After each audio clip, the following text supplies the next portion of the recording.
Hi, my name's Ryan Sosnaboud and welcome to RnR Sports session 1 of our dryland swimming session videos. So today guys, what you're going to need for the session is you're going to need a floor mat, you're going to need some swim cords, some hydration, you're going to need a pole to help stretch out, and then you're going to need either a Swiss ball or some form of bench. Today I'm going to be stealing my wife's piano bench for this session. Now, before we get going guys, what you want to do is just make sure that your space is nice and clear. So make sure that you've got enough space to work out. Also check your head above you. I'm positioned back in the room because in the middle of the room is a light that if I stood under, every time I stood up, I'd hit my head. So guys, just make sure. Also today guys, I'm going to give you lots of advice about the range of time that you can do repetitions in terms of seconds or the numbers of reps and how many sets to do. If you're new to dryland swimming sessions and just getting going, always go for the shortest amount of time, smallest amount of reps, and the least amount of sets. Once you feel comfortable doing this, you can build and increase. Also, listen to your body today. If you feel discomfort or pain in a shoulder or something like that, don't push on. Ease off, relax, see if it goes away immediately. If it doesn't, stop the session, come back at a later date. Really, this is about keeping yourself nice and fit so that when the season resumes, you're ready to hit the water and get the best result possible. Alright guys, now that we're all set up for the session, what we want to do is warm up and get ourselves all mobilized so we're good to go. Now, with everything, I always like to go top down and warm up the entire body. Even though we're just mainly going to be using our upper body and our hips today, still really important you do everything. So what you're going to do is just start with some head rolls, looking side to side, doing the front half, going shoulder to shoulder, nice and relaxed. Do 5 each way. And then when you're done, do the back half nice and gently. Okay, you want to do this nice and gently, just mobilizing it. A lot of people here will be tight. Another thing you can do that another RnR coach, Ralph, likes to suggest is do that and then put your chin back in. You're going to give yourself a nice double, triple, quadruple chin here. Okay, but that's again, is helping mobilize your body. Once you've got in that, you're going to get into shoulder rolls. So again, 5 to 10 backwards, and then forwards. Okay? Don't skimp here when you do it. Alright? And then once you've done the shoulders, okay, you can go into some forward circles and then getting them wider and wider. We really want to make sure today we do a good job opening up our shoulders. So again, go backwards, 5 to 10, and then get bigger. Okay? Because today we really want to open up our shoulders and our chests. Okay? So after doing that, you can do a bit more with your arms. So again, what you're doing here, just bringing it all back, getting everything all mobilized. Okay, you can do some gorilla. Okay? Again, you're just getting everything going. Okay? Then you want to work your hips a bit. So some rotations. And again, okay, think of this when you do it the first time, trying to keep your feet and your head in a static position for kind of 5 each way. And then once you've got that, then you can do them with your whole body. Alright, so once you do your hips, and a bit of your knees, okay? So again, 5 to 10 rotations each way. A lot of you will hear cracks happening when you do this. That's just air escaping the joints. Okay. Again here, after that, you can do some lunges. Okay, again, you keep, when you're lunging, keep your back nice and straight. Do 5 to 10 on each side. So I'm just going to do 5 for time. after that head to toe warm up, in addition, just because we're going to do so much with shoulders today, I want you to grab your pole or your broom, and what we're just going to do is get your legs nice and stable footing on the ground, and just some big rotations with the pole around the body. Again, what you're going to do is 5 to 10 each way of the same rotation. And then once you've got a good movement going each way, you can then change it up. Because what we just want to do is work out those shoulders, get them nice and loose, and you're back for today's session. Okay, so we're all warmed up now. I've moved outside, but if you've got a strong enough anchor point within your own home, you can do this part of the session inside. But within our house, there's nothing that I can attach my cords to strong enough that I don't necessarily break a door or break a piece of furniture. So I've come out and there's a nice fence outside. So I'm going to attach my cords. They go on differently depending on the ones, but just make sure they're nice and secure. And make sure that you're set up with your equipment far enough back that you're going to have enough tension in the cords, but not too much that you can't do the full exercise. So that first exercise is the double arm pull. With the double arm pull, you want your cords attached to your anchor point. And in the double arm pull, what you're going to do is, if you're standing up, you're going to do this with a relatively straight back. You're going to grab your cords. You're going to keep your arms up nice and high, because what you want to do is you want to simulate that you're starting it in the catch position, and you're going to, with both arms, pull back through the pull. Double together. You're going to get a bit of a half a butterfly stroke look and feel to it, because what you want to do is you want to keep that nice high elbow. A lot of people, when they do this, they come straight back. You don't swim like that, so don't do it like that. You want to do it with a nice high elbow, bit of a half butterfly. So I'm going to start on the bench. So I'm going to grab my cords, I'm going to bring them back, I'm going to get on, get my arms up nice and high, and then I'm going to bring it back. Now the motion here is quite quick, okay? You want to be able to maintain form, but you don't want to go slow. This is simulating swimming. Now in these sets, you're going to do 5 to 10 sets, and you're going to do it between 10 and 60 seconds. When you're starting out, you're going to do 5 sets and 10 seconds. When you get really experienced and you're a fantastic swimmer getting ready for the channel, then you're going to be doing 10 sets to 60 seconds. So again, we're going to go 5 sets, 10 seconds. So nice, efficient.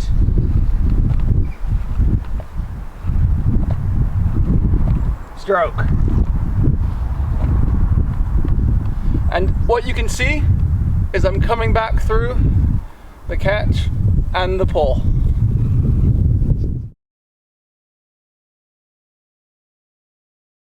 So we've done our catch and pull exercise. Now what we're going to move on to is the push phase of our stroke. So again, like with the last one, we're going to do between 5 and 10 sets of this one for 10 to 60 seconds. The earlier you are on in your swimming journey, the more you're going to just do it for 10 seconds.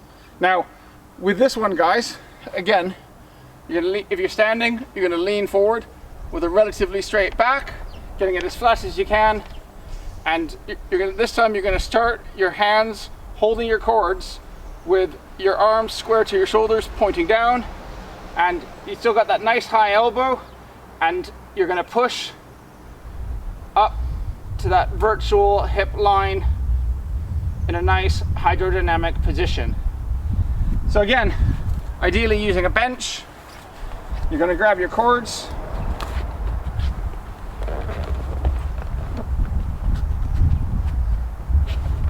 get onto your bench, get your arms square, and again, if you're starting out, it's only going to be 10 seconds, and then you're going to do 10 seconds of push all the way up to the hips.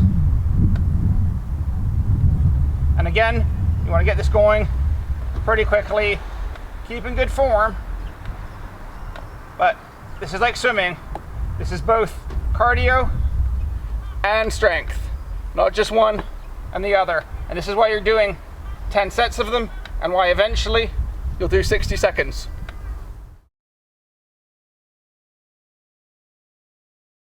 So now we've done the catch, pull, and push phase of our stroke. So now what we're going to do is we're going to put it all together, and this time what we're going to do is we're going to do single arm full stroke pull. All right, so with this one, again, if you're standing up, you're going to bend, keeping a relatively flat back, hands up nice and high, and then one at a time, keeping that high elbow, you're going to go back full stroke, come back and stroke with the other arm, and you're going to repeat. Now when you do this, don't resist the cord pulling your arm back to the starting position. This is simulating swimming, so unlike a weight session, you don't need to be fighting it slowly on the way back. What you want to do is have a nice action here, but you're always maintaining that nice high elbow that you would have when you're swimming. Okay? So we don't want to see any straight arms. We want to see nice high elbow with a good catch, pull, push. So again with the bench, I'm gonna grab my cords.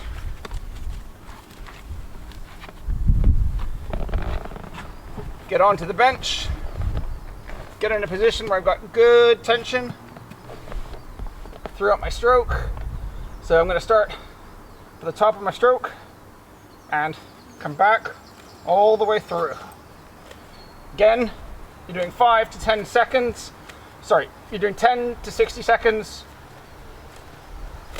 If you're just getting going, you'll only do 5 sets of 10.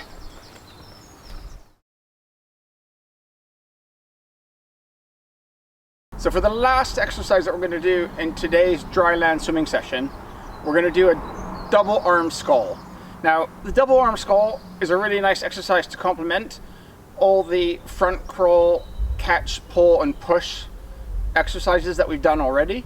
It helps build some of the muscles that help with your arms' lateral stability as you're pulling through the water. Now, again, if you're doing this standing up, again, you want nice flat back, and you're going to start where your arms are square to your shoulders, just like when you were pushing back. Okay, so just like the push, you're starting there.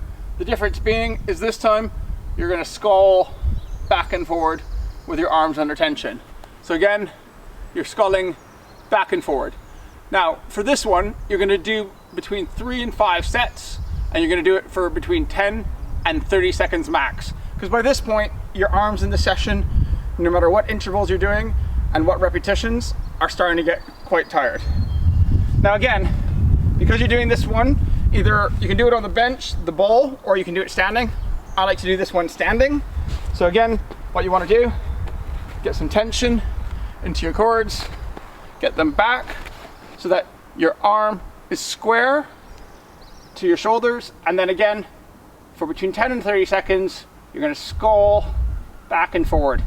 When you do this one, what you want to really do is keep your shoulders and as much as you can, your elbow position neutral. And you're really going to feel this one.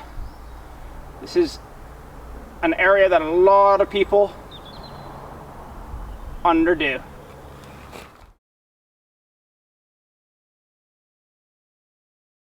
All right, guys, we're back inside. So get yourself a drink. And what we're going to do is we're going to move on from the upper body to the lower body. For this lower body section, don't need any swim cords, so I've come back inside. I'm going to use the bench for this. You could use the ball as well. What you want to do, position your bench or your ball at a distance so that using your fingertips, there's a chair, a table edge, in my case the edge of the piano, that you can hold on to with your hands to help give yourself a little stability and get yourself in a nice kick position, because what we're going to start with is the Dryland Kick. Now for this, if you've got a bench or a ball, you're going to do it laying flat on your stomach, engaging your core, getting your legs up nice and straight, toes pointed, just like you're swimming, okay? So your toes are pointed back and away from you, and you're gonna do a nice flutter kick. Now, if you don't have a ball, the way you can do this is get down on your mat, lay on your back, engage your core, get your feet up, point your toes, and do it this way. But I'm gonna use the bench. So, gonna get on the bench, gonna get my feet, so my hips, my legs are off of it. So, when I reach up, I'm gonna engage my core, and I'm gonna do my flutter kick. Now, when you do this, you're gonna do this for between 5 and 10 sets for between 10 and 60 seconds. When you're starting, as always, 5 sets and only 10 seconds. You're really gonna feel this in your core. You want to drive your kick from your hips, just like you're in the water. So again, in that position, and then 10 seconds.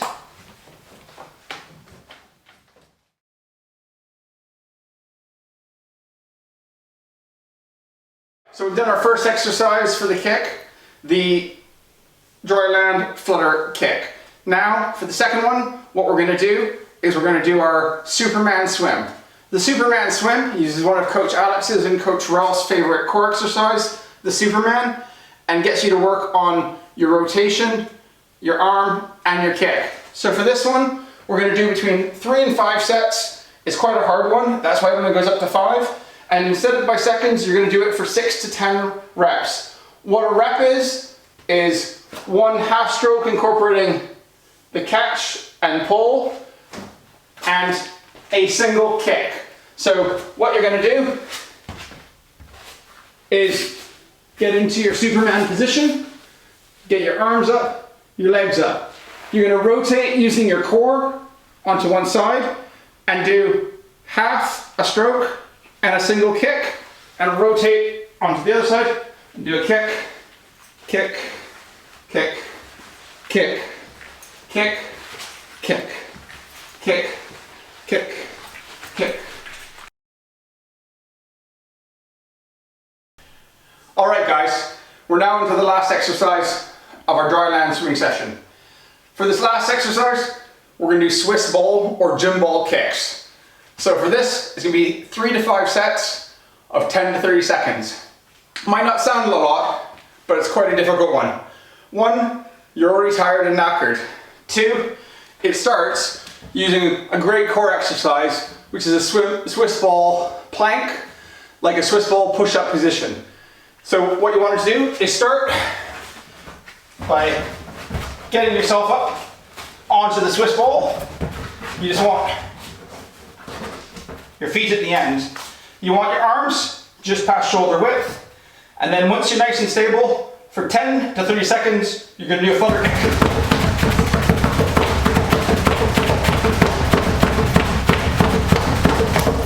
And you're going to repeat that 10 to 30 seconds, 3 to 5 times.